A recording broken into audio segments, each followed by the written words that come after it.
उतारना है और फर्स्ट ऑफ ऑल मुझे शिरडी आना है, मेरे पास पैसे नहीं है, मैं कैसे आऊँ साईं? तो जैसे ही आप लोन करवा दोगे मैं डेफिनेटली शिरडी आऊँगी। बट मेरा होम लोन पास नहीं हुआ, मेरे हस्बैंड का पर्सनल लोन पास हुआ और जैसे ही पर्सनल लोन पास हुआ सबसे पहले हमने शिरडी की टिकट करवाई और आज हम शिरडी आए हैं।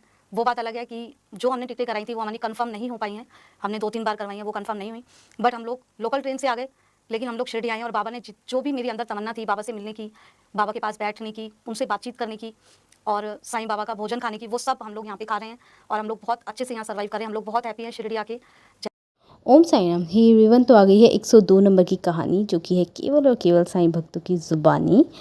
तो इसे लीला कह लीजिए, स्टोरी कह लीजिए, या कह लीजिए भक्तों का अपना भाव कि उनके संग जो कुछ भी अच्छा होता है या जो कुछ भी ऐसा होता है जो उनकी इच्छा के विरुद्ध हो, पर उन्हें इतना विश्वास होता है दोनों सिचुएशन में कि बाबा संभाल लेंगे या बाबा सब ठीक कर देंगे। तो सेम भक्त का भाव इस लीला में ऐसा है कि बहुत लंबे अरसे से उनकी शादी नहीं हो रही थी और बस बाबा को पता थी, बाबा को खबर थी, बाकी सबको एक कहते ना कि अगर आप को किसी के बारे में नहीं पता तो आप बहुत सारे दिमाग लगाते हैं और सोचते हैं नहीं ऐसा हो रहा होगा, वैसा हो रहा होगा। तो सेम ऐसा भक्त के साथ हुआ है। सारे रिलेटिव्स, सारे लोगों के दिमाग चल रहे थे कि शादी क्यों नहीं हो रही है, पर एक्चुअल में बाबा ने वो टाइम फिक्स करना था, इंसान को फिक्स करना था और जगह फिक्स करनी थी और सब कुछ ऐसा लगा जैसे कि जो भक्त हैं उनके दिल दिमाग से ही सब कुछ हुआ। तो ये होती है बाबा के ऊपर जो आस्था रखते हैं, जो उन पे भरोसा रखते हैं कि चाहे काम लेट होंगे पर अच्छे होंगे, और जो काम हमारे लिए अच्छे होंगे उन्हें पता है रास्ता कब बनना है, टाइमिंग कब फिक्स करनी है, किस इंसान को हमसे कनेक्ट करना है। तो यही है बाबा के उद्देश्य। श्रद्धा सुबह बना के रखिए, आपके सारे काम होंगे अगर बाबा पे विश्वास है तब। ठीक है, मतलब किसी पे भी आपको विश्वास हो सकता है और बाबा पे विश्वास है तो बाबा के ऐसे भक्त मैंने पहली बार सुने हैं, बाबा के ही भक्त जो बोलते हैं अगर बुरा हो रहा है तो उसके पीछे अच्छा, बाबा को पता है अच्छा हो रहा है तो अच्छा है ही। तो आइए सुनते हैं लीला। और लीला सुनने से पहले एक बात हमेशा ध्यान रखें कि सबसे ऊपर कर्म और इंसानियत है, उसके बाद वो जिनको आप मानते हैं। जैसे मेरे लिए मेरे साईं, आपके लिए कौन है, कमेंट करके ज़रूर बताइएगा। कोशिश हम करते हैं कि कमेंट में रिप्लाई किया जाए जितना रिस्पॉन्स हमसे हो सकता है। तो आइए सुनते हैं ये प्यारी सी छोटी सी लीला। मैं बाबा को जब मैं 8th-9th क्लास में थी तब से बाबा को मैं जानती हूँ और हाँ 7 सेक्टर जो रोहिणी में है वहाँ हम लोग मंदिर जाते थे। साईं बाबा का मंदिर है 7 सेक्टर में। हम लोगों ने 1-2 बार जब मैं अनमैरिड थी तब वहाँ गई थी और वहाँ से मेरी जर्नी स्टार्ट हुई। मैं बाबा को जानती तो थी बट उनको इतना नहीं उनके बारे में मुझे पता था। बस इतना पता था शिरडी में बाबा रहते हैं और बहुत लोगों को वहाँ जाके बेनिफिट होते हैं बाबा से, लेकिन उस टाइम मुझे इतनी नॉलेज नहीं थी। फिर जब मेरी शादी का टाइम आया तो मेरी शादी में बहुत प्रॉब्लम हो रही थी। लड़के तो बहुत देख रहे थे मेरे घर वाले, बट मुझे कोई पसंद नहीं आ रहा था। और जो मेरी कज़न सिस्टर थी उनकी शादी हो गई, जो मेरी फ्रेंड्स थी उन सबकी शादी हो गई, बट मेरी शादी नहीं हो पा रही थी। तो हमारे जो रिलेटिव्स थे सभी ने कहा कि हो सकता है इसने कोई लड़का देख रखा हो और इसीलिए बार बार ये लड़का देख के मना कर देती है। तो फिर मैं मंदिर गई और मैंने बाबा को बोला कि बाबा ऐसा तो नहीं है कि मैंने कोई लड़का देख रखा है, बट लड़का ऐसा तो हो मेरे साथ चलते में अच्छा लगे, मुझे समझे और मेरी शक्ल देख के इतना अंदाज़ा लगा ले कि मैं किस कंडीशन में हूँ। फिर मेरा रिश्ता पक्का हुआ गाज़ियाबाद में। पंजाबी फैमिली है, मैं पंजाबियों में ही शादी करना चाहती थी और मैं बिफ़ोर मैरिज हम लोग हिंदुस्तानी हैं। तो जैसे ही मेरा रिश्ता पक्का हुआ तो मेरे किसी ख़ास क्लोज़ जो हमारे रिलेटिव थे उन्होंने मेरे ससुराल में जाके, जहाँ मेरा रिश्ता पक्का हुआ था, वहाँ जाके ये बोला कि ये लड़की ठीक नहीं है। फिर मेरे ससुराल से मेरी सास जेठानी और मेरे जेठ आए और उन्होंने हमें ये बात बताई। उस टाइम फ़ोन इतने अलाउड नहीं थे, ना किसी के पास होते थे। ये बात है सन 2006 की। 2006 में मेरा रिश्ता पक्का हुआ था। तो अब हमारे घर वाले सब टेंशन में आ गए कि अब क्या होगा।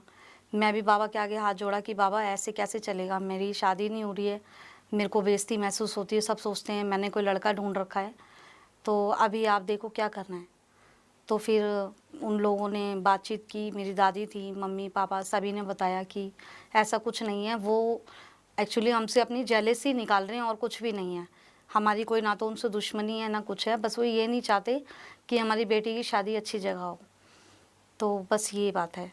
फिर सब कुछ ओके हो गया और सबसे अच्छी बात ये हुई कि मेरी जिस दिन शादी हुई वो दिन भी थर्सडे था, बाबा का दिन था। उसी दिन मेरी शादी हुई और उस दिन से आज तक जो भी मेरे काम बनते हैं वो वीरवार को ही बनते हैं और जो नहीं बनने होते वो भी वीरवार को ही होता है। जब नहीं होता तो मेरी यही फीलिंग होती है कि अगर नहीं हुआ तो वो ज़्यादा अच्छा था, क्योंकि बाबा को पता है कि मेरे लिए क्या अच्छा है और क्या बुरा।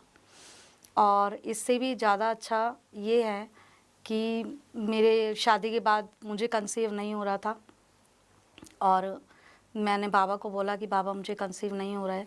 3 साल हो गए थे मेरी शादी को और सभी के जो मेरे साथ की लड़कियां थीं, जो मेरे से छोटी बहनें थीं, उन सभी के बच्चे थे। तो मुझे बोलते थे कि इसके नहीं होगा, तो मुझे लगता था। रिलेटिव्स में आप समझ सकते हैं कि सभी लोग एक दूसरे को पिंच करते हैं कि अरे बच्चे नहीं हुए तो ये फेस्टिवल आपके लिए नहीं है। जैसे एक हिंदुस्तानियों में फेस्टिवल होता है लोई का, बच्चों के लिए व्रत रखते हैं होली अष्टमी का।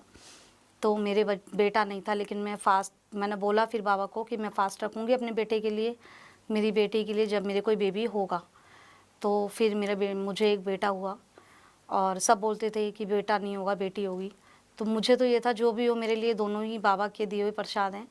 मेरे बेटा हुआ और उसके बाद हम लोग लास्ट ईयर हम लोग शिरडी आ पाए। उससे पहले मैं नहीं आ पाई, कुछ घर की कंडीशन ऐसी थी।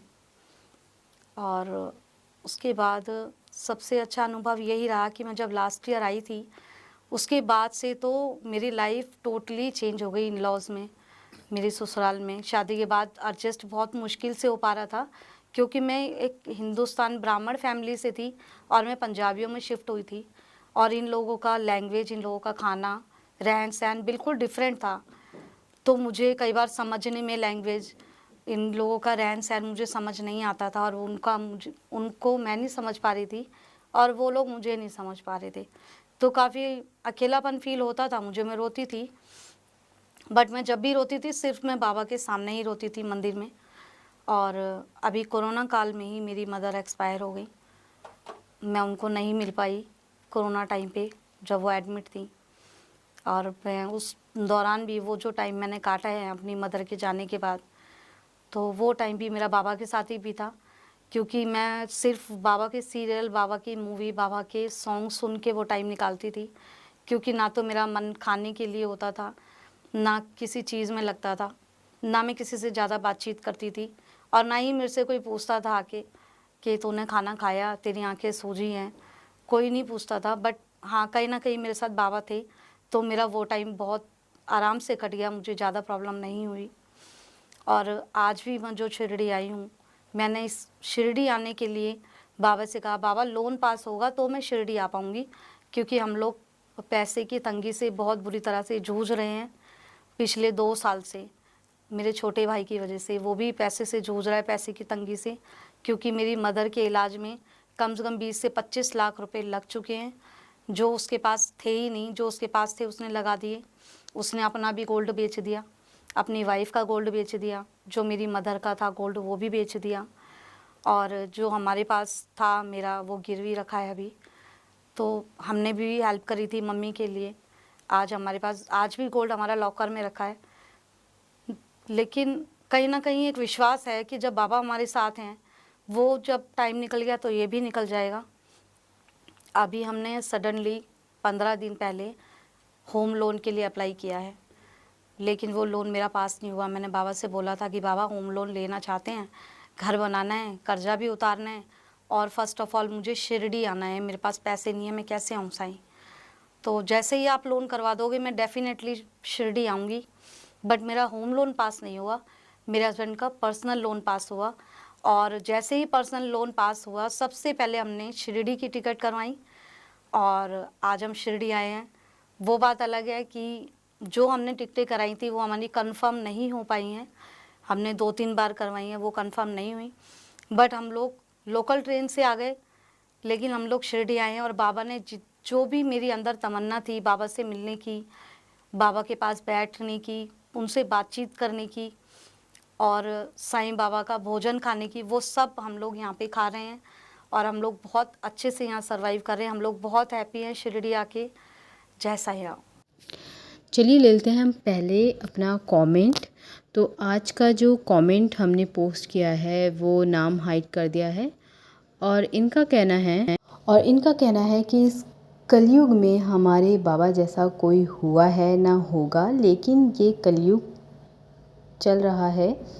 यहाँ सच्चों को झूठा और झूठों को सच्चा माना जाता है, इसलिए कुछ लोग अपने फ़ायदे के लिए कुछ भी कर सकते हैं, लेकिन वो नादान लोग क्या जाने उनके भक्तों के लिए बाबा क्या हैं। आपकी सदा जय हो। ओम साई राम, जय साई राम।